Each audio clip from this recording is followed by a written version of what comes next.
Air ఇండియాకు చెందిన విమానం గుజరాత్లోని అహ్మదాబాద్లో ఈ రోజు మధ్యాహ్నం 12 గంటలకు కూలిపోయింది. విమానం టేకాఫ్ అయిన కొద్దిసేపటికే ఈ దుర్ఘటన చోటు చేసుకుందని తెలుస్తోంది. ఎయిర్ ఇండియా బోయింగ్ AI-171 విమానం అహ్మదాబాద్ నుంచి 242 మంది ప్రయాణికులతో లండన్కు బయలుదేరింది. ఈ ప్రమాదంలో విమానంలోని అందరూ ప్రాణాలు కోల్పోయారని వినిపిస్తోంది. అయితే అక్కడ ఒక్కరు మాత్రం ప్రాణాలతో బయటపడినట్లు వీడియో వైరల్ అవుతోంది.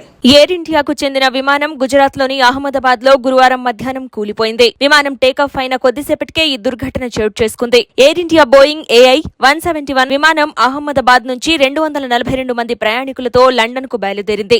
ఈ ప్రమాదంలో విమానంలోని అందరూ ప్రాణాలు కోల్పోయారని వార్తలు వచ్చాయి. అయితే ఒక్కరు మాత్రం ప్రాణాలతో బయటపడినట్టు వీడియో వైరల్ అవుతోంది. గుజరాత్లోని అహ్మదాబాద్లో ఘోర విమాన ప్రమాదం చోటు చేసుకుంది. జూన్ 12న మధ్యాహ్నం టేకాఫ్ అయిన విమానం 2 నిమిషాల్లోనే ఎయిర్పోర్టు సమీపంలోని మెడికల్ కాలేజీ హాస్టల్ భవనంపై కుప్పకూలింది. విమానంలో భారతీయుల తర్వాత అత్యధికంగా 52 మంది బ్రిటన్ దేశస్థులు ఉన్నారు. అలాగే గుజరాత్ మాజీ సీఎం విజయ్ రూపానీ సహా అనేక మంది ఈ విమానంలో ఉన్నారు. ప్రమాదంలో విమానంలో ఉన్న 242 మంది చనిపోయారని తెలుస్తోంది.